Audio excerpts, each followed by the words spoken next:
So the Group Against Smog and Pollution has been around for more than 51 years, working to improve air quality in southwestern Pennsylvania in order to safeguard human, environmental, and economic health in the region. And we do this through education and advocacy, policy making, and legal work.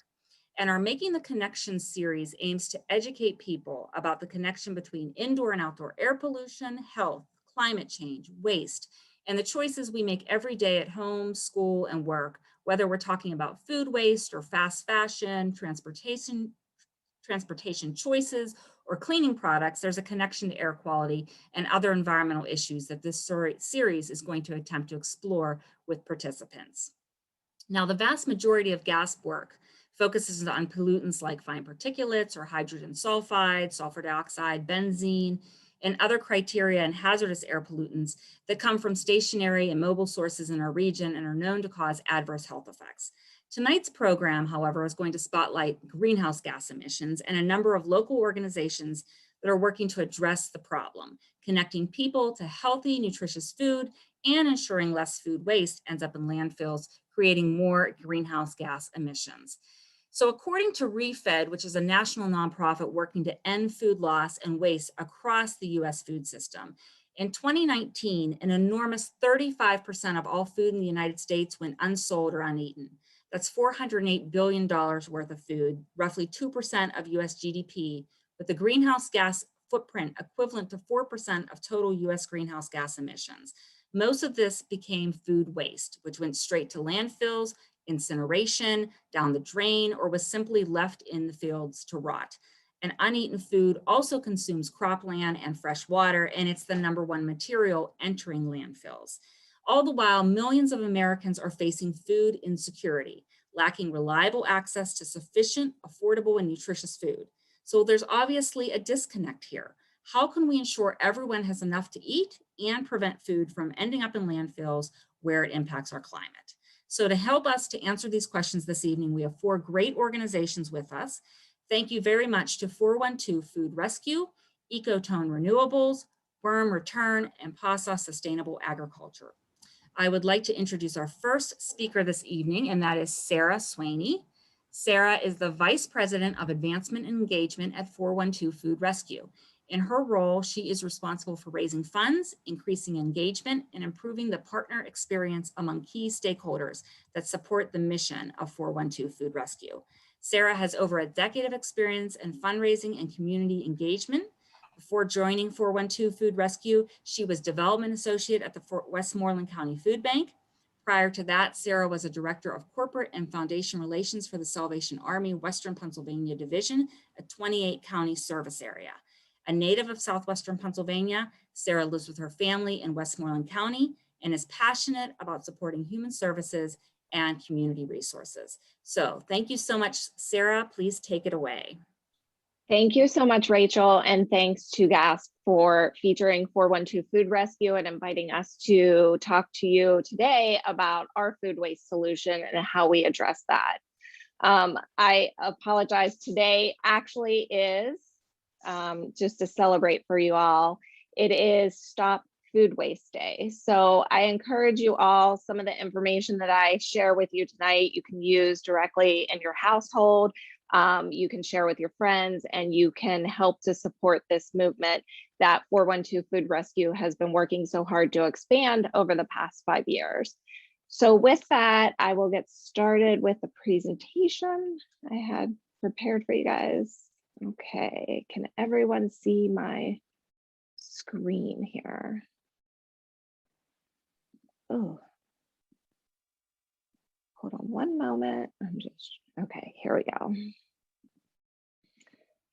So as Rachel mentioned, I am Sarah Swaney. I've been working with 412 Food Rescue for about 4 years. 412 Food Rescue was launched in 2015 as a response to the fact that there is this significant amount of food waste.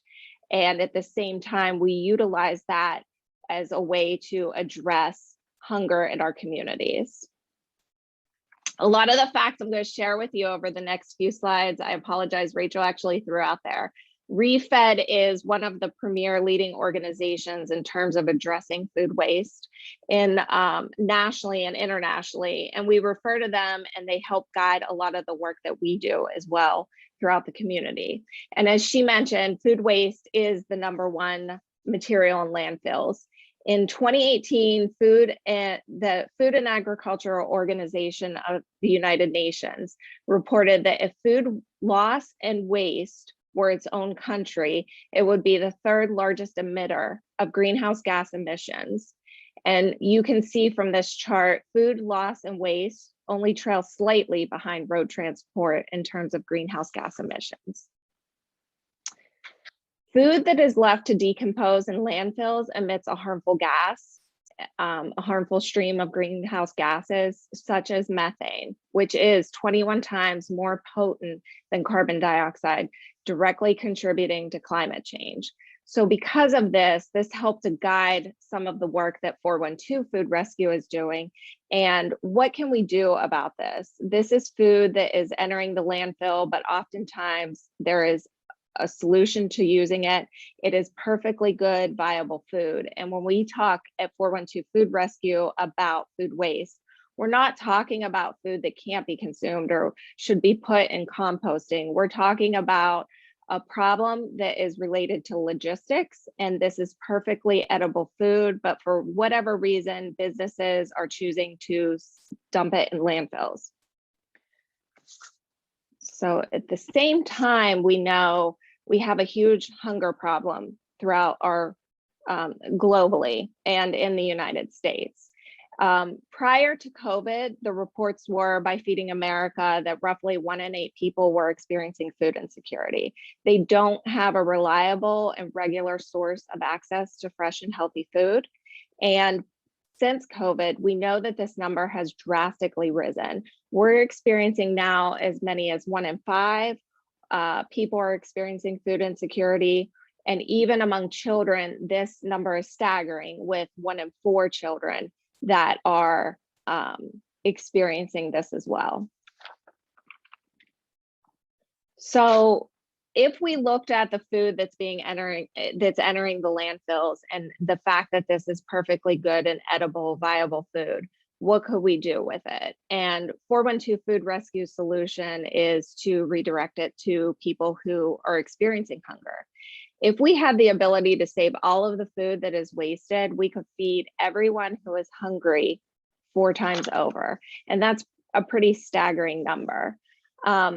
And as you'll see tonight from not only what the information I'm going to share with you, but also the other speakers that are presenting as well, this issue of food waste and food loss is becoming increasingly more important as one of the solutions to addressing climate change. There are a number of ways that we can focus on food waste, and whether it's putting it into feed livestock, reducing it, or composting it.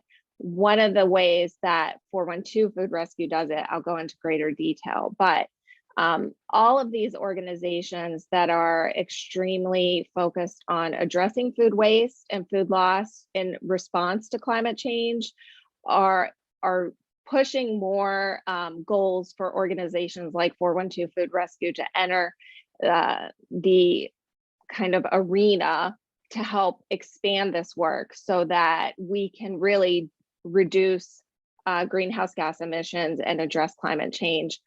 By 2020, there was a 50% reduction that they had set, and now this is even a greater goal. And ReFed talks about that on their website, which I encourage you to visit, which is their roadmap to addressing food waste and loss.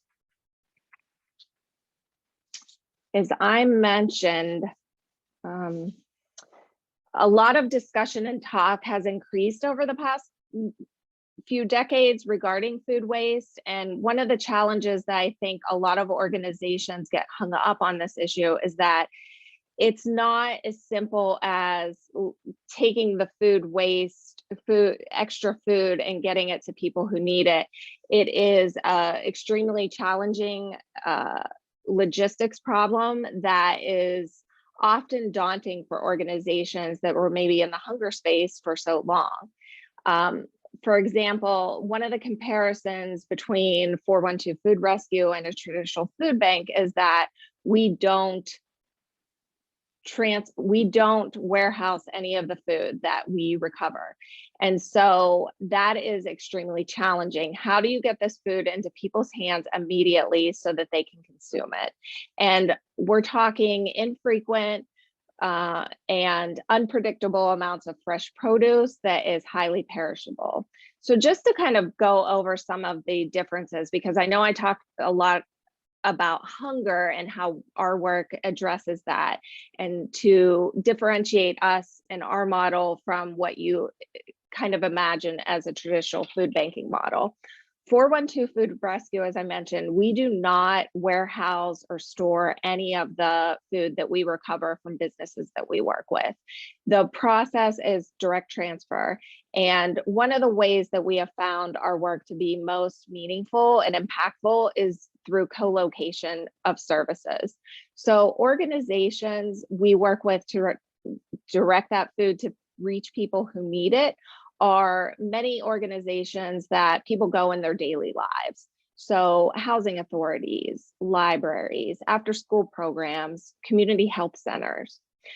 These are organizations that can ensure that the food is reaching people who need it, because one of the other things that we've learned throughout our work over the past few years is that transportation is a huge barrier to access for many people in poverty that are seeking food. And so how do we avoid that? And as I mentioned before, this is food that needs to be consumed, mostly fruits and vegetables, healthy food that people in poverty are often finding difficult to access. So a little bit about kind of behind the scenes and how we work. So 412 Food Rescue partners with businesses that have surplus food. And these businesses range from wholesale distributors, manufacturers, retail locations like Giant Eagle and Whole Foods and Trader Joe's, restaurants, and even institutional and corporate dining. We've seen some of these partners change over the past few years in terms of COVID, with universities being shut down and workplace dining, as well as even special events. And so retail still tends to be one of our largest food donor businesses that we continue to work with. From there, we use a unique way to leverage the community and civic engagement to become part of the solution. So we have a technology, a mobile app called 412 Food Rescue mobile app. You can download it on iOS and Android. And it basically requires you to go through a very brief registration, and you can get started in supporting food rescue and the mission of 412 Food Rescue in Pittsburgh. And it's a pretty simple process. I'm going to show you, if you are not familiar with our work, kind of just a simulation of what a volunteer might go through. Basically, every day we send out food rescue notifications on our mobile app. We have over 18,000 people that have downloaded the app in Pittsburgh. Roughly 3,600 or so have actually completed one or more food rescues since we launched the technology in early 2016. And it basically provides the notification. You can opt in to do a food rescue. It directs you to where the business is located that has the food available to donate. You go to drive to the location to pick up the food. You're then directed to a nonprofit partner in which we place that food. We know that there are individuals there that can consume it and are ready to accept it, and basically report some of the details of your food rescue along the way. We also have a maps integration feature for anyone that's traveling to do a food rescue in a community or area that you might not be familiar with. Maybe it's a neighborhood that you're not accustomed to, or doing the rescue to or from a commute to work or another location that you're going. And our food rescues typically take place between 30 minutes to an hour. One of the features that we just launched last March is our home delivery feature. that we support nonprofit partners that are unable to reach people who need the food through traditional systems, and we are delivering the food directly to doorsteps. So this is a great, easy opportunity for people to get involved and become part of the mission. To date, this is to show our impact of what 412 Food Rescue has accomplished since we launched in 2015. And to kind of put this in perspective, that's 17.5 million pounds of food that we've recovered and redirected out to the community so that people experiencing food insecurity can consume that. 8 million pounds of that alone was redirected in 2020, which is a tremendous feat. Our technology, we have found, has really accelerated the process, and our food rescue heroes, our volunteers, actually account for moving more than half of that food that we've redirected to the community. Again, this work goes back to our addressing environmental sustainability and reducing greenhouse gas emissions. So you can see how that translates into CO2 that we've mitigated from entering the Earth's atmosphere. In addition to food rescue, 412 Food Rescue also operates a number of other programs that really address food waste at other points in the supply chain. The Good Food Project launched a couple years ago. It's located in the Millville Food and Energy Hub, and that is really our food waste kitchen. The program receives a portion of the surplus food that we recover from different businesses, and we transform that into healthy prepared meals. This is food that we then direct out into the community to other nonprofit partners that we know where people exist, they're experiencing food insecurity and are able to access these meals. Food education is a way in which we can help to support the communities that we serve by teaching them healthy and creative skills to prepare food items that they may receive, whether it's from a 412 Food Rescue through a distribution or partnership, or just in general through other avenues throughout the community. These help them to, implement healthy cooking strategies and nutritious living into their daily habits.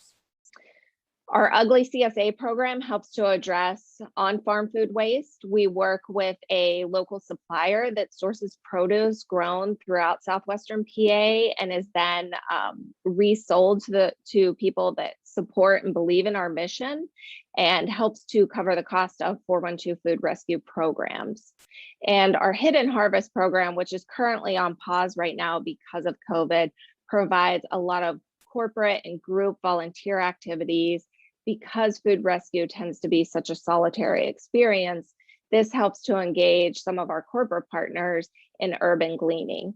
And we pick apples and other types of produce from public areas, public parks throughout the city of Pittsburgh and on the side of roadways, which we also distribute to the community, but have in the past produced some unique products, like our partnership with Threadbare a couple of years ago to develop 412 City Cider, which was produced out of apples grown in the wild. Also should mention, two programs that we launched at the onset last year of COVID. I kind of mentioned our home delivery feature, which is just another way to ensure that food's reaching people who need it. Taking food directly to people's doorsteps, but also our community takeout program, which we're in the process of launching our third iteration of in probably 2 weeks. It helps to support our restaurant partners, and by producing meals, we're basically purchasing meals through this program through funds raised and then distributing it out to the community partners so that people experiencing food insecurity can access that food, but also providing some additional support to our restaurant industry who has been impacted through COVID closures and reduction in services. Our single stop program is more so a human services straight up support system for people that want to tap into a variety of benefits. They don't know how to navigate the system, and we help to provide that one stop portal for them to see what may be available to them and how to tap into those resources. And then finally, Food Rescue Hero is our technology solution and platform that we developed at 412 Food Rescue. It's a proprietary app. That app that I walked you through that simulation, you can see how that works. We are actually working to support food rescue in about 11 to 12 other cities across North America. And we work with like-minded food rescue organizations that want to engage the public in being part of the solution and license our technology and share with them the best practices and models that we have found effective and how to recover that surplus food from businesses and then direct it out to the community. And then I just had a brief video that I wanted to share with you. I thought it was appropriate for Earth Month and the work that 412 Food Rescue does. I'm just going to show this and then I'll be done with my presentation.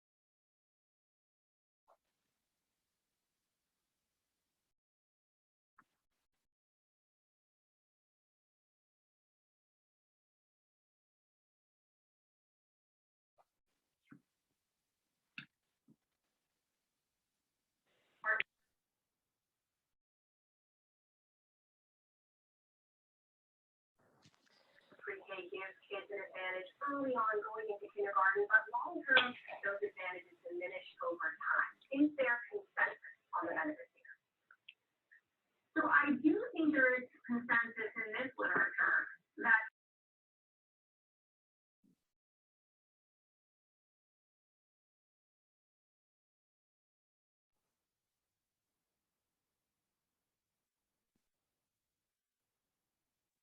I think the video is muted for me.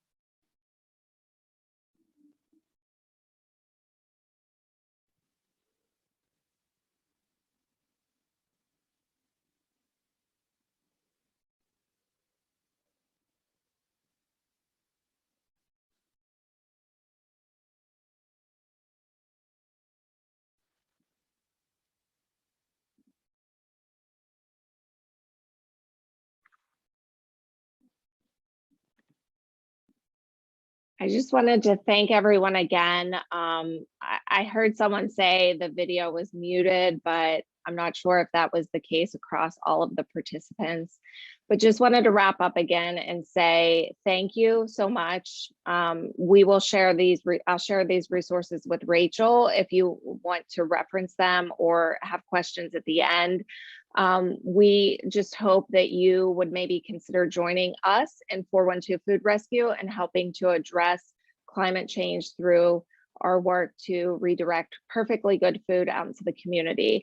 And there are just many ways that we like to engage with our audience and encourage you to reach out, download the app, let us know if there's anything that you would like to do to help support our work. Thank you. Thank you so much, Sarah. That was great. And it's clear how important the work is that 412 Food Rescue does. So thank you very much for being with us tonight and sharing. Moving along, I'd like to introduce our next speaker, Dylan Liu. Dylan is a graduate student at Carnegie Mellon University studying materials science and engineering. He has worked on fuel cell research in Israel, 3D printed parts for jet engines at GE Aviation, and developed lunar dust mitigation techniques at NASA. He placed Ecotone Renewables second at the Allegheny Clean Tech competition in 2019 with alumni Sasha Cohen Ioannidis, and focuses efforts on forging partnerships, 3D modeling the Seahorse system, and innovating technology. And so, Dylan, please feel free to share your screen now. Thank you so much, Rachel, and thanks for having me here today. I will go ahead and share this. Let me know when you can all see it. Looks good. Okay, awesome. Well, thanks again for having me here today, Rachel. My name is Dylan Liu, and I'm a student in the Materials Science and Engineering Department at Carnegie Mellon University here in Pittsburgh. Very excited to be here today speaking to you all, and thank you, GASP, for hosting this great virtual event. I know that it's difficult to create engagement in this COVID environment that we're currently living in, so very much appreciate this effort. Today, I am here to represent my student-led startup company, Ecotone Renewables, as the Chief Executive Officer. Our mission is to close the food loop by creating a 21st century food system. According to the United Nations, food waste accounts for 4.4 billion tons of CO2 equivalent emitted into the atmosphere every single year. This food waste alone accounts for up to 8% of all global emissions and is mostly in the form of methane, a greenhouse gas, as Sarah said, that's 21 times up to 34 times as potent as carbon dioxide. The source of this waste lies in our current food system, which goes from farm to landfill, with up to 40% of all produced food currently going to waste from the many steps in this linear supply chain that you can see here. Food waste is also a really high built-in cost for a lot of local businesses and businesses across the country, with 92% of businesses citing poor recycling options and 58% pointing out transportation constraints. This all amounts to a total of 80 billion pounds of food wasted in the US alone. Our solution is the Seahorse, which helps close the loop by recapturing otherwise lost revenue and nutrients and puts it back into the food system. The Seahorse fits neatly into an 8 by 10 foot shipping container, which is just slightly larger than the average dumpster.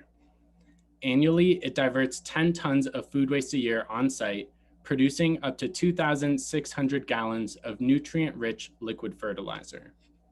Additionally, we also capture the biogas from this controlled decomposition process. We then scrub it and use it to generate local renewable energy in the form of a microgrid. The technology that we're leveraging here is called anaerobic digestion, which, if you aren't familiar with it, is most comparable to a stomach. Food and beverage residuals go into the system, and renewable energy in the form of biogas as well as fertilizer come out. In other words, it's a mechanical cow or horse that we call the Seahorse. Here are some photos of our first system, which completed its year of beta testing in East Liberty and is now running full-time in Swissvale. As you can see on the left and right images, we have also included a hydroponics farm on the second floor of the system to grow local produce. We completely hold education and local community engagement with residents as very much integral to our mission of closing the food loop. And we've actually given tours to over 300 individuals, which includes local K through 12 student groups, nonprofit organizations, and just intrigued local residents. We have also created a local college level internship program where we train students to operate the digester system and conduct research projects. We have already graduated 5 interns and currently have another 6 interns in our spring 2021 cohort. We also recently moved the successful prototype to Swissvale Borough right off of South Braddock Avenue and are now operating the system while conducting research and implementing design automation improvements. At the same time, we are expanding our operations by applying for funding opportunities to build additional Seahorse systems and further close the food loop to support local food and energy security within Swissvale and also the larger Pittsburgh community. We have an amazing team of multidisciplinary students comprised of myself, as well as Kyle, our Chief Operating Officer, Elliot, our Financial Officer, and Rob, our Technology Officer. We also have a team of amazing and very helpful advisors, two of which are Sasha, a serial entrepreneur now located in Sweden, and Dr. Lisa Porter from my department in the College of Engineering. Additionally, we have also forged partnerships with 3 amazing nonprofits and 2 local restaurants for which we sustainably process food waste. So this includes 412 Food Rescue, Repair the World, Muddy Water Oyster Bar, the East End Cooperative Ministry, and the Convention Center downtown. In the case of 412 Food Rescue and the work that Sarah is doing, we work closely with them to process any food that they cannot redistribute. We are also partnered with 2 startup companies and are members of the Schwartz Center and the Ford Blue Oval Network. To date, we've donated 400 gallons of liquid fertilizer to Repair the World, which resulted in their best harvest to date with over 600 pounds of fresh produce donated to the local community and over 6,000 pounds of food waste diverted. We have been most known for installing Pittsburgh's first portable farm in the downtown area and having moved it to Manchester and then East Liberty, making it a massive success. We are currently constructing the Seahorse system, including an IoT dashboard and securing our first utility vehicle. Additionally, we have run completely off of competitions and grants from both the university, local level, and national level, which is how we funded the build for our first system, which is located in Swissvale now. If you're interested in getting involved in our work, our summer internship program application form closes this Saturday, and we will also be continuing our internship program into the next school year. We also offer a donation-based food drop-off program located at our Swissvale system right off of that South Braddock Ave and 376. We also offer for sale our carbon negative liquid fertilizer, which we produce from local food waste and which diverts 15 pounds of CO2 emissions per gallon produced. In our greenhouse on top of our system, we also grow vegetable seedlings, which currently include Roma tomatoes, jalapeno peppers, and chili peppers. So keep an eye out in the next few months and you'll be seeing our Ecotone salsa hitting the shelves soon. We also grow microgreens, which if you aren't too familiar with, ours is a mix of broccoli, arugula, amaranth, and mustard seeds, which are harvested when they are still seedlings and are packed with great vitamins and minerals. I've been using mine on top of curries and pastas and in salads, so they very much are a versatile ingredient. So we offer live trays for sale, which stay fresh for over 2 weeks or pre-packaged. And finally, to address the inexplicable tie that there is between food waste and plastic waste, we have also started a local recycling program where you can bring your gallon and 1 to 2 liter plastic containers for us to reuse in bottling the liquid fertilizer. We just ask that you wash and dry the container and screw the lid back on. Our website page is linked here with the QR code, which you are very welcome to scan, as well as our Instagram and Facebook accounts, which we are very happy to connect through. I'd like to thank you all for inviting me to this meeting and coming today. We strongly believe in GASP's mission of supporting human, environmental, and economic health here in Southwestern PA. And we are happy to meet and discuss collaboration opportunities to create a more sustainable food system here in Pittsburgh. With that, I'd love to leave plenty of time for the other presentations and questions. We are Ecotone Renewables, and we are closing the food loop. Thank you.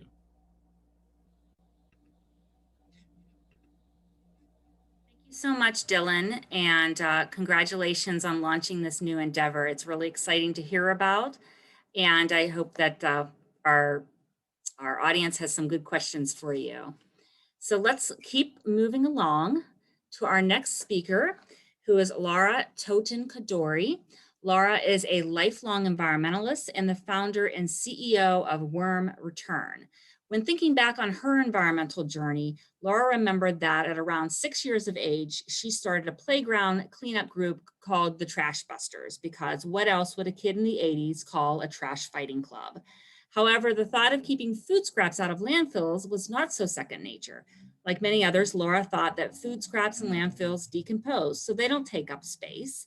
Food scraps, as we know, in landfills do decompose and disappear, but they disappear into poisonous methane gas, which is up to 28 times more potent than carbon dioxide. And while trash busting is still a goal of Laura's, as chair of the Allentown Clean and Green Committee, composting is now Laura's greatest passion. She has been awarded many opportunities to advance environmentalism as a finalist in the 2017 Invest in Her competition, a member of the 2018 Pittsburgh Lab cohort, and participation in the 2019 Global Entrepreneurship Summit in The Hague, Netherlands, by selection of Secretary of State Mike Pompeo, and countless publications around her work. But her greatest achievement was when, in developing this bio, her niece said she is awesome because she's working to save the planet. So thank you so much, Laura, for joining us tonight. And I know that you don't have any slides, but we'd love to have you join us by showing your. I think, okay, yeah, I'm unmuted. Yeah, sorry, I'm not as formal as everybody else, I guess. I just am one of those, I kind of get up and start talking and, just see what happens. But I kind of feel like as well, I would just repeat a lot of great stuff that Sarah and Dylan have already mentioned. I got very excited when I saw the food recovery hierarchy system come up, because as much as composting is what I do, it is my living, it is the very last thing we should do with food scraps. That's a very particular term that we use in our industry. I don't want food waste. Food should not be wasted. And, I actually give a little shout out to 412 Food Rescue when I did my Invest in Her competition, because there are great organizations that are keeping food from being wasted, but you can't eat the top of a carrot. You can't eat the seeds of, well, you could make pepper seeds, but the stems of peppers, things like that. That's the kind of stuff that we want. Things that aren't edible for humans, can't be fed to animals. And we're even trying to start doing some different things where we are filling those other tiers in the hierarchy. One of my greatest moments, other than my niece telling me I'm awesome, was when I got to work with Allegheny Goatscape over this Christmas season. I'm constantly getting Christmas trees from people, and Christmas trees are honestly very, very hard to compost. Even with a chipper shredder, the pine needles are just such a pain. Well, it turns out that's like ice cream to goats. And so I got to go feed the goats. And, that's really the things we should be doing is reducing the amount of food that we grow. We grow so much food in this country that doesn't get eaten. And, the ugly CSA that 412 Food Rescue is working with, just because food isn't pretty doesn't mean it can't be eaten. So there are lots of other things we can be doing to address the matter of food waste and reduce it to the point that it is just scraps. And then it can come to Dylan first and then me. So right now we are servicing primarily residential customers. We initially started with commercial clients, but then when the pandemic hit, most of my restaurants kind of fell off, whether it was because they were forced to close or, where we were picking up 14 buckets a week, we're now only picking up 3 buckets a week. So we started pivoting, and through our partnership with the city of Pittsburgh, love the city. I'm a city resident and business owner, but we got into the farmers markets last year, and we're able to offer a food scrap drop-off program where residents could bring their food scraps. And one of the really cool things that we get to do is we measure that impact. Numbers speak volumes and really generate excitement So we kept track of everything. And it was kind of funny that everybody expected East Liberty Market to be where the excitement and engagement was. It was actually North Side that tripled the amount of food scraps that they brought to our markets. We did a total of, I want to say it was around 6,000 pounds between the two markets, thus keeping, quick math, I think about 300 or 400 pounds of methane out of the environment. And so for each of our diversion partners, I don't really like the word customer, we keep track of all that stuff. So they get to see exactly what they're throwing away, which also helps to create that sense of, wow, I really am wasting stuff. When you see it go into the compost bucket instead of into your traditional garbage can, you start realizing, whoa, I never ate those strawberries I bought, or whoa, I let those bananas go bad. But we start, we give people the statistics on what they divert in pounds and then what that equates to in terms of reducing methane emissions. We've actually tried to figure out, because as Dylan mentioned with, his soil sauce being carbon negative, for those of you that don't maybe understand that term, it's because the resulting compost, the resulting soil amendments will actually pull carbon dioxide out of the environment. So that's one of the great things about composting. We keep methane from being emitted, and then we pull carbon dioxide that's already there. Unfortunately, that number is a little harder to measure in terms of composting, how much we are actually pulling out. But I recommend to everybody to watch the documentary Kiss the Ground if you have not already. But definitely have your box of Kleenex or reusable handkerchiefs with you, because it is a tearjerker. I was about a quarter of the way through and almost had to turn it off because it was so painful to watch. And by the end of it, I was bawling my eyes out to know that there are people out there trying to make a difference, who are making a difference. And I get to be one of those people doing these great things here in Pittsburgh. So right now we are doing approximately 8,000 to 9,000 pounds a month and servicing about 100 different diversion partners between commercial and residential. And the word is really getting out there, which is awesome, because I often think that this is really just a matter of education. People really don't know. I mean, I was a science person and I didn't think, oh my gosh, food scraps decompose, they disappear. Yeah, no, they're killing us in terms of methane, which, trying to figure out how that fits in, the GASP concept. Greenhouse gases are pollution. Most people think of pollution as like smoke or, exhaust from cars. No, anything that goes into the environment that has the potential to be dangerous or poisonous is pollution. So that we need to stop it. And I'm not sure what, I saw something pop up on the screen. Was that a, hey, stop talking thing, or Rachel? No, you're still good. Okay, sorry. Yeah, I have trouble paying attention and I'm looking at my face twice, so it's really kind of stressing me out here. But yeah, I think there's lots of opportunities for us all to be partnering together, because these are big problems we are trying to solve. And again, since composting should be one of the last things, but we get to do some really great work. And I'm sure most of, at least the speakers, are familiar with involvement.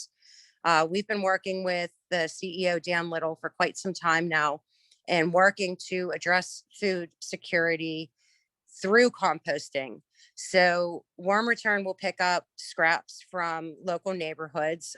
We work with Hazelwood right now, and we're about to start another project in Wilkinsburg, where those food scraps that are generated in the communities are being processed on vacant lots, which then become soil to grow food that's going to feed the people who need it most. And we're starting to work towards some programs to make composting more accessible, until we can come up with a citywide solution, something that would be curbside. we're looking at ways to kind of have like a sponsorship that, you know, if you are low income and you can't afford composting, I work with a ton of great people who would be willing to sponsor your month of composting or round up, you know, and have like a little collection fund to kind of address those things so that this is something that everybody can do.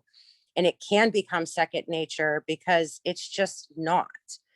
Here in Pittsburgh, particularly, and most of the East Coast, you know, we're a little behind the things that they're doing out in the West Coast, where they come out here and they're like, wait, what do you mean you don't have a green garbage can?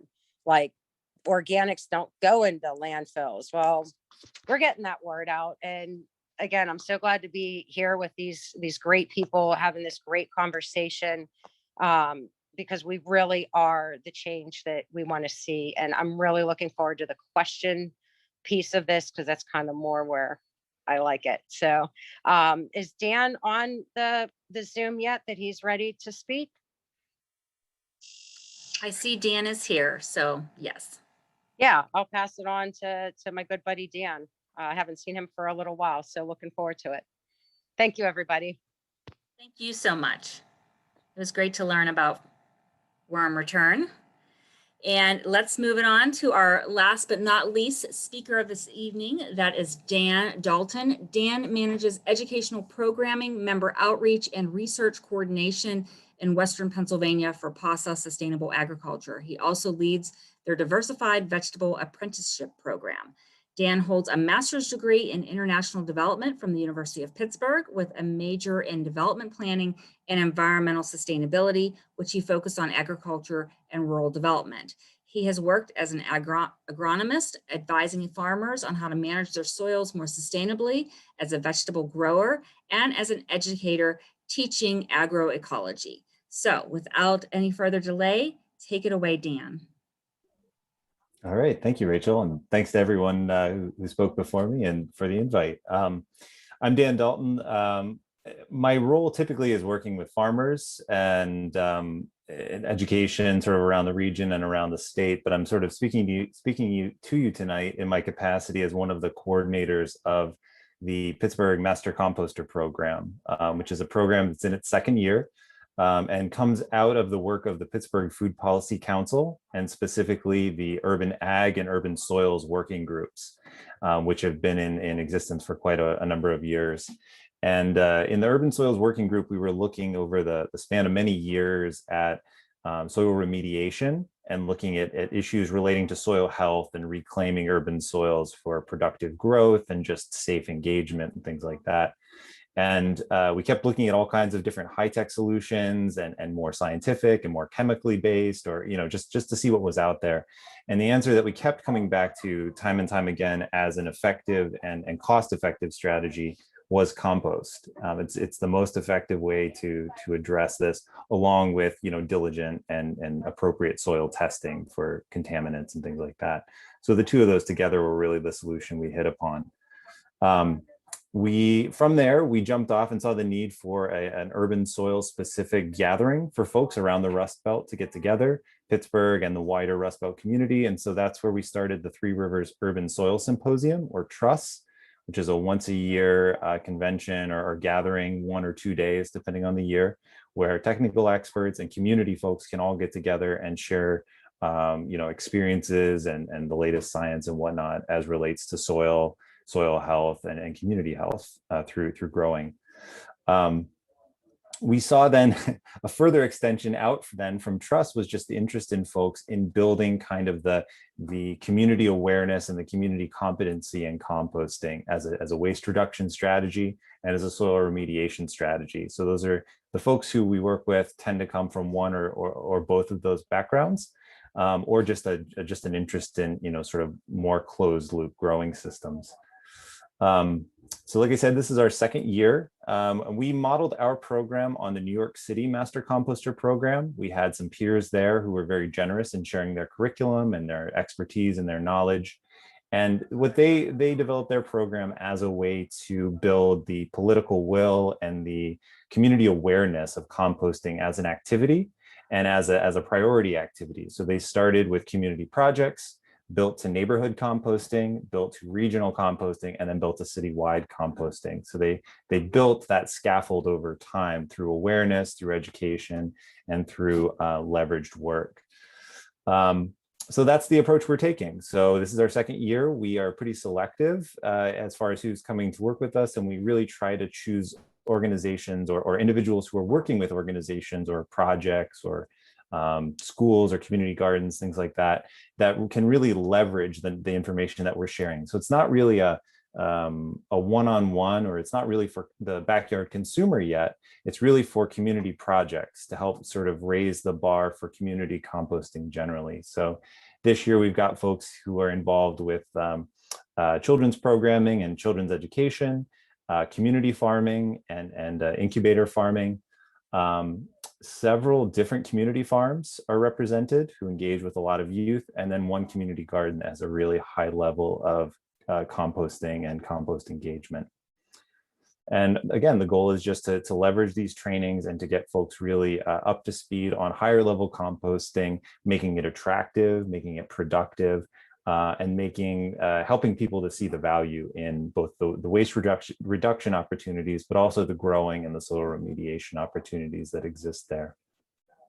I'm coming to you from the Grow Pittsburgh Garden Resource Center shed because we're actually in the midst of a Master Composter event tonight. We're putting together compost sifters for all of our participants to take back to their sites for quality control, basically to be able to sift their final compost product and actually have a higher grade of compost that they can share out with their folks.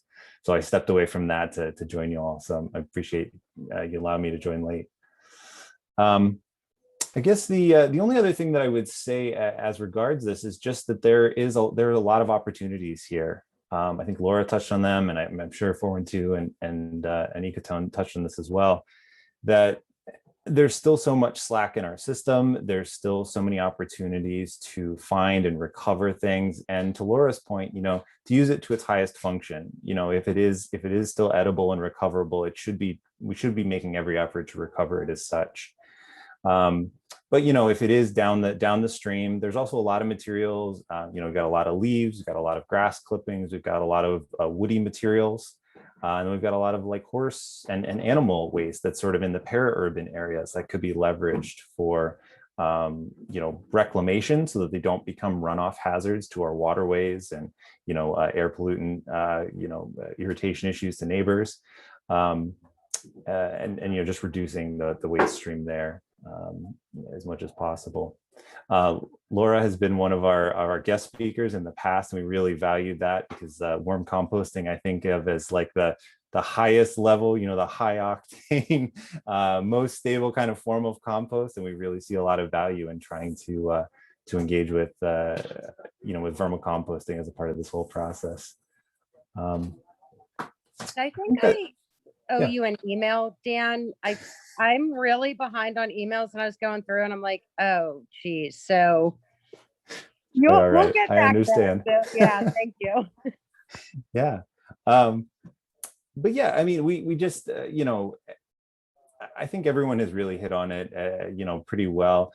I guess I'd just like you to take away that we're out there. And if you are a part of one of those community projects that's really connecting with a lot of folks, or someone who is, and you think that kind of strategic investment in your own knowledge or your organization or your project's knowledge of composting would benefit from this, I'd say reach out. Our coordinator right now is Alyssa Kale at Grow Pittsburgh, and it's just alyssa@growpittsburgh.org.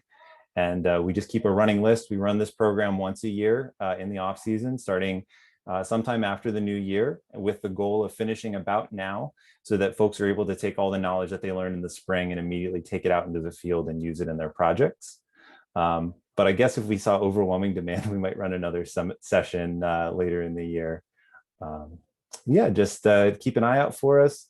If you have any composting needs, feel free to keep us in mind. Or if you encounter one of our master composters, please, chat them up, ask them about their experience, and use them as a resource. Because the goal is for us to put ourselves out of business. We want the community to be so competent at composting that we don't have to be doing this. That the knowledge is just rippling outward over time. I guess I will say as one small example, we had a year one participant come back to us and speak as a guest speaker this year to year two. And they're working at the environmental charter school and impacting hundreds of students, every year across multiple years as well. So able to reinforce and scaffold that composting knowledge. It's not just a one-off, guest speaker. So we're really excited at the opportunities, to have those outward ripple effects with our work. And so we're hopefully with a little bit of strategic investment on our part, we're able to really, raise the bar on composting around the city and the region. So thanks. Thank you so much, Dan. I'm so glad you were able to join us tonight and multitask doing this from a shed. I don't think we've had any other speakers join us from a shed. So that's really cool of you to be with us tonight. So we do have at least one question in the chat, but others should feel free to start posting them. This one is for Dylan.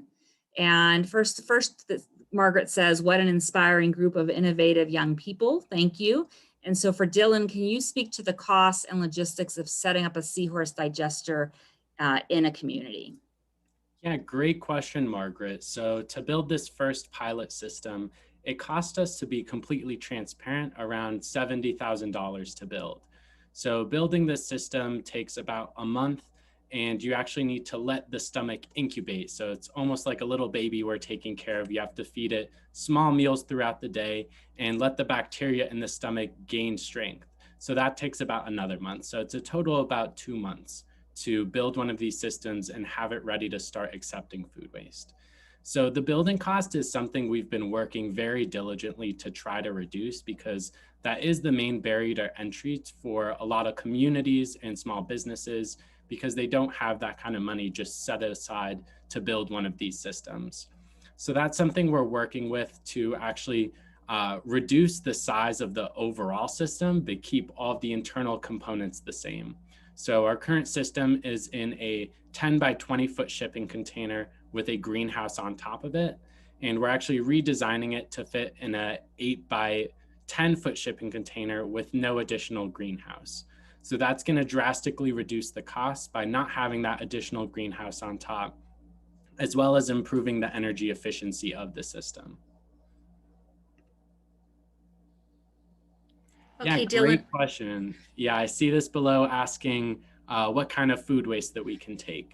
So we can take all kinds of food waste, including leafy greens, vegetables, fruits, fruit pits, avocado pits, and even small chicken bones. So all this food waste also includes meat waste, fish waste, and dairy waste. The few things that we can't take are any sort of huge, large beef bones that would kind of destroy our food processor, which is very robust and can handle basically everything else. And the other things that we try to limit are large amounts of citrus and grapes. And that's just because they have something within them called tannins, which is pretty disruptive for the bacteria living in the stomach. But besides that, we can basically take in any food waste. Very important question about where your salsa will be sold once you have it. So you can find all of our products on our website on the products page. So that's where we will be posting the salsa once we make it. We are currently growing our peppers and our Roma tomatoes and cilantro. So we actually already have some small peppers showing up, but we probably have another month or two before we're harvesting and making it. So keep an eye out in about May or June, and they should be showing up then. Okay, Marin Cook comments that East End Food Co-op could be a great outlet for you as well, Dylan. And then Laura asked, what about compostable takeout ware? Are you able to? Great question. Yeah, so it very much depends which company is making it and what it is made out of. So a lot of these compostable containers do still have certain levels of chemicals that we don't want in our stomach. So that is something that we don't typically accept, but if it is just like plain bamboo reuse or single-use forks or plates, that is actually something that we could take in our system. And let me know if you have any follow-up questions on that, or if I didn't answer anything fully, and I'm happy to explain it further. Charlene asks, are there issues related to using tea leaves in compost because of the tannins? Asking this because of Dylan's comments about tannins. Great question. So there isn't any specific tea that we've identified to avoid. There is a very large variety of tea that I'm assuming a few of them do have large amounts of tannins. So that isn't something that we've very much been too concerned about. And it's very much to do with the quantity. So a few like pounds of tea leaves is already a lot of tea. So that's something that we could take in our system, but it's just the consistent large quantities of those tannins, which is something we avoid. If I may, I think that would be a place where it would maybe make more sense to compost, especially in our process, which is a little different than, you know, what you do in your backyard, where most people just kind of throw it and let it rot, which isn't really composting. We use an active process called thermophilic processing, which means heat loving. So all these microbes show up, and the high heat really mitigates a lot of the issues that I find. Like, that's how I got into this, was like, worms are so picky. Worms are so picky. They can't eat lemons. They can't eat onions. They can't eat pineapples. So I was like, well, what now? And we started hot composting, and that actually makes everything more readily available to the worms, because worms don't even eat food scraps. They generally eat the microbes that arise from the decomposition of the food scraps. So when we pre-compost, I'm literally just like giving them a big bowl of microbes. And it's much easier for them to process then. And this is a good point to let people know as well. The number one question I get asked, oh, can I get worms for my soil? My soil is bad. Worms are not going to improve your soil. Worms need things to eat in the soil. And if the soil is bad, then there's no life in that soil. So worms show up when the soil is good, but adding worms is not going to make bad soil good.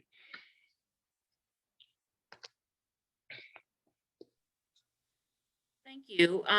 Let's see, we have some more comments and questions. So we have a comment from Marin.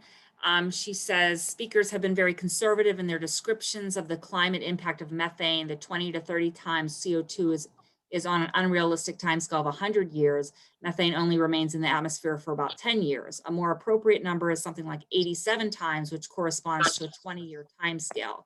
Reducing methane emissions should be a top priority, and kudos to all those composters and waste avoiders.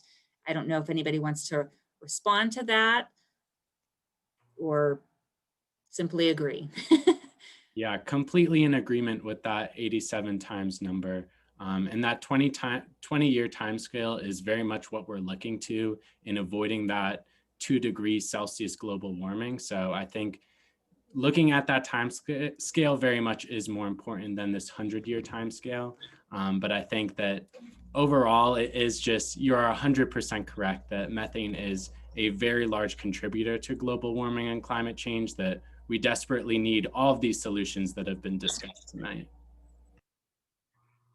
I think the other thing I would just mention that, you know, the more stable and the more broken down and developed the compost is, you know, the better it is as far as the carbon stabilization potential. So, you know, a light compost versus a deep compost process versus vermicomposting, you're talking about orders of magnitude of stability in the carbon that you're putting out there. So that, you know, I think we all sort of fit somewhere along that spectrum of stabilizing and capturing that as a and using it as a resource. And we kind of have the whole hierarchy here tonight, don't we? Except where's Allegheny Goatscape? They would be good. He's outside the window here. So is he really? Oh, yeah, I can't wait to meet Gavin. I've gotten to meet the goats, but not Gavin yet. So tell him hi. There's one more program I just popped into the chat. All right, from Carly, we have a question about how long the Seahorse is designed to last and how much upkeep it requires. Great question. So some of the internal components need to be replaced, especially the blades of our food processor, every 5 to 10 years. And with regards to kind of the weekly effort that we need to put in, so we actually have an automated doser that feeds the system. So we do load in the food waste 2 to 3 times a week, which takes around 3 to 4 hours a week of effort and time. And our doser actually periodically distributes small amounts of that food waste into the stomach. So we're on our way to full automation, very much not there yet, but that is something that we're very much looking into, is to try to reduce that time and effort that you need to put in. So very great question, Carly. Very much appreciate that. Okay, let's see. I don't want to skip over in here. So that's just an acknowledgement of an earlier comment. Sarah, how do you get colleges, caterers, et cetera, on board to donate food? And are there legal concerns? What strategies have been most effective? I've met resistance when I mention it as a customer. Yeah, that's a great point to bring up. I think that if you've ever tried to push for food rescue and working with an organization like 412 Food Rescue, that is the automatic answer that many will give you right off the cuff. However, the Bill Emerson Good Samaritan Act prevents any liability from anyone, any business donating food in good faith.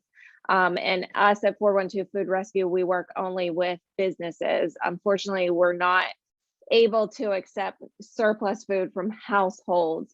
But that is very much protected under law. We're looking to actually advocate for expansion of those protections, because as it stands right now, we cannot process that food and then donate that food as well as a prepared meal and sell that.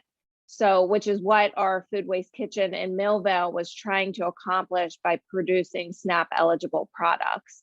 And so we're working very diligently to advocate for the expanded protections of the Bill Emerson Good Samaritan Act. But I would tell you that that is one of the protections that are afforded to businesses if that's a hesitation. The other thing I can say, just very basically, one of that responses they may say is like, oh, it's illegal, there's a liability, any of those concerns, is that sometimes I think they just don't know how easy it could be by working with an organization like 412 Food Rescue. And our food recovery team is set up to answer any of those hesitations. They have an onboarding process in place. So I encourage you, if someone can at least give like maybe 15 minutes of their time. We work with over 1,000 businesses in this region in Southwestern PA who donate their surplus food.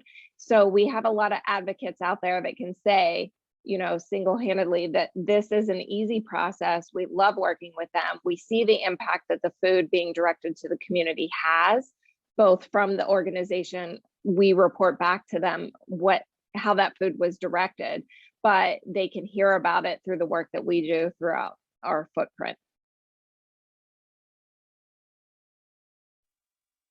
Okay, from Perry, she asks about composting produce. Does that produce less methane than landfilling it? Yes. Short answer, yes. There is still an amount of methane produced in composting, particularly if you let your pile go what's called anaerobic, meaning it's devoid of oxygen. That's what causes the methane in the landfill. So that's why we actively manage our piles to prevent those, what we call pockets of anaerobic activity. It introduces oxygen into the system to reduce methane immensely. Okay, another comment from Maren, another local resource for folks who want to compost but don't have the space or ability is Kyle Winkler, and the Zero Waste Wrangler has also pivoted during the pandemic and now has a number of drop-off sites in town with a membership model. There are bins with a keypad to open, and is working on a pilot residential pickup program in the Sewickley area. There's a Kickstarter to help that get going, and there is a link to zerowastewrangler.com in the chat. From Charlene, does 412 Food Rescue collect and distribute food in Westmoreland County? Yes, actually we do. So probably in, I want to say 2017, the end of 2017, we launched 724 Food Rescue as a brand identity to service the contiguous counties surrounding Allegheny County. So Beaver, Butler, Washington, Westmoreland, and Fayette County. are all included in that expansion. Naturally, that growth has occurred through our partnership with Giant Eagle, which is tremendous, and getting all of their stores onboarded to direct surplus food to us so that we can distribute it to the community. And then we partner those food donors in other locations in close proximity to a community partner. So the volunteer doing the food rescue has a very short amount of travel to do from pickup to drop off. I will admit, though, that we don't have as many food rescue opportunities in our outlying counties as we do in Allegheny County and the city of Pittsburgh, but we're always working to increase that, bringing on new food donor partners. And usually the nonprofit partner tends to be a lot easier because we're providing them with additional services and support and resources to help to serve their constituents and clients. And so they typically are happy to welcome that food and distribute it. Okay, is methane produced even in aerobic conditions turned daily or twice daily or weekly? Yeah, I mean, I believe there is a little bit of methane no matter what. It's just a question of balance, you know, with aerobic composting, the what you're driving off primarily is carbon dioxide, and you're working down toward a stable carbon, you know, based compost. The one thing that you are trying to balance in the composting process is holding on to nutrients, especially nitrogen, because if you're turning too frequently, you can also be driving off nitrogen, which is one of your key, you know, growing nutrients. So that's part of what we sort of are training to here is a nice middle of the road composting process so that folks are able to get the maximum nutrient value from it while also, you know, recovering the waste and stabilizing the compost. And a lot of it is too, like for us, it's temperature driven. So you don't want to turn it until you reach your ideal temperatures because you're actually destroying the microbial life that, like when I describe it to people, it's like a party. You get a couple people there, the more that show up, the hotter it gets. So when you're sticking your pitchfork into that microbe party, well, you're breaking up the party. And now all the microbes got to come back together and, you know, do their thing, have their little dance party. So yeah, you don't want to turn too often. And, you know, there obviously is a science, but it's really more temperature driven. So we monitor our pile temperatures, and that dictates whether or not a pile is turned.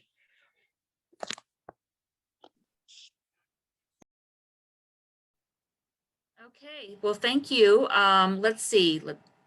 What can we do to generate interest in closing the food loop in our communities? Where to start and what gets their attention and interests? Education. That's my vote. Education. People just need to know more about it. So, you know, doing things like this, you know, the organizations that do have these regular talks and just getting the word out through all of our outlets, and, you know, any way we can get it out there to get people, you need to educate them.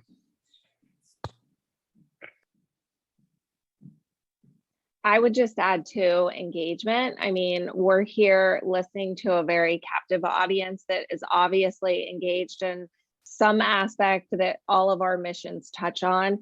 And there's an opportunity for everyone to get involved in it, whether it's sharing the information, whether it's doing food rescues, whether it's adopting composting, getting your workplace involved in one of these activities. All of it can't be done without the support of the community and people that are like-minded like this to help achieve those goals. I think that also speaking to your local municipality and elected officials can also be really impactful at times. That is actually how we got involved in Swissvale, is speaking with the board there. And they were very open and receptive of our work. So that's actually how we got involved in the community. So if you are a local resident interested in bringing in some of these initiatives, I think that speaking to your officials and seeing if they can make some space and funding for these is also a way to make them happen in reality too. I think a lot of times people have preconceived notions about what we're trying to do here: food rescue, composting, worm composting, you know, all of it.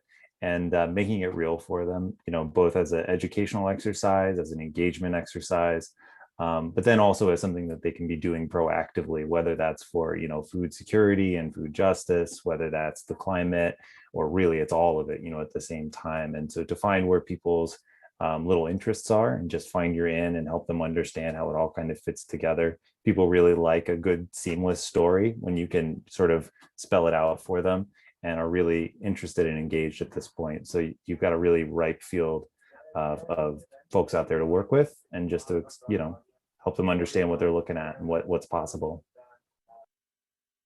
Dan, I think both you and Sarah kind of touched on that with almost like a lead by example sort of situation. When I first moved into my house and worm return wasn't even a thought in my head, worms were. It's the first thing I did when I moved out and got my own place, moved in some worms. But, my neighbors looked in my backyard and were like, what is going on? They didn't know. They had no idea what composting was. And then when they saw we had a campfire and used the compost to put out the fire, they were like, wait a minute. We look back there and we see like pizza boxes and what looks like a pile of garbage, and it makes dirt.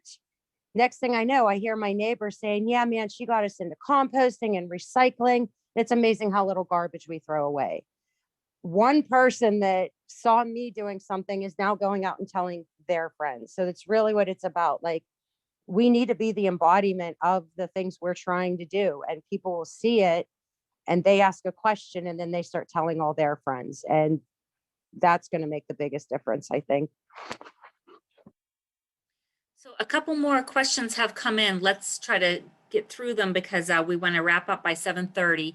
So we have, let's see, a question from Perry. She says in Canada, there's an app called Flash Food you can use to buy food drastically marked down that would otherwise go to waste. Is there anything similar here in Pittsburgh? Actually, Flash Food is coming to this market. I don't know which stores that it's actually entered, but Giant Eagle is working with this, and you'll start to see some of those Flash Food containers to go pick up at some of their locations. I think it's just early stages, but it's a great step for people that are really passionate about reducing food waste, and how Giant Eagle is also responding to it. And, just to show you, like, there's something for everyone. Giant Eagle is a great partner. They work with 412 Food Rescue to donate surplus to us. They donate surplus to the food banks as well. And now they're offering this to just consumers that are really focused on helping to address food waste by allowing them an opportunity to purchase that food that they just don't necessarily feel is cosmetically great or really nearing that expiration, but still edible. Lori asked, contacting Butler County Community College might be a good resource. They help low-income students by maintaining a food pantry, so there might be an opportunity there. Not quite sure what that was about, but I can tell you, we have seen a huge increase of college partners that are also launching pantries on campuses. College age hunger is a huge and growing issue that a lot of people are not quite as aware of. But 412 Food Rescue has done this and worked with many of our institutions throughout Southwestern PA to help support those efforts as well. Are there initiatives that target those in group living situations, such as colleges, apartment complexes, prisons, for greater efficiency?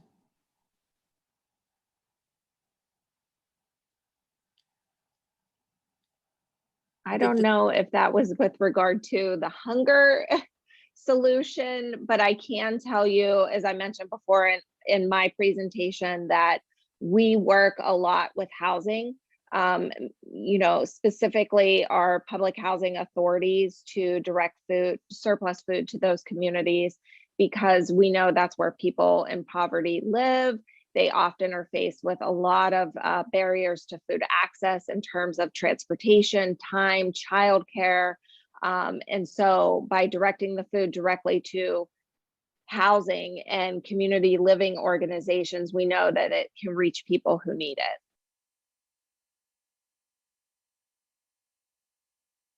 Okay, I think there was just one other comment from Maren responding to Perry's comment about what was going on in Canada, that during a sabbatical in Germany and Switzerland, they saw a lot of those drastic markdowns on products nearing their dates in various supermarkets. So it sounds like that is something that may be coming to our area via Giant Eagle, which is great to hear. Are there any other questions or comments? That was a really great amount of comments and questions from folks in the audience. I don't want to cut off anybody. We still have a few minutes. I guess one thing I'll ask about is, I mean, I think education is key. And I think educating, you know, students, elementary or high school students is great. I mean, we do a lot of education in terms of air quality with students, because I think, you know, as you get older, you get kind of harder to change your ways and your habits, but kids are much more open and often will go home to mom and dad and say, oh, why are you throwing that out? We can compost that. So are there education programs in schools that any of your organizations are doing? I know, Dylan, you talked a little bit about that. That might be helpful to put in the chat if you have anything to add that folks could, you know, share with their kids' teachers or school districts, that kind of information. And we can always circulate additional information after this meeting to all the attendees.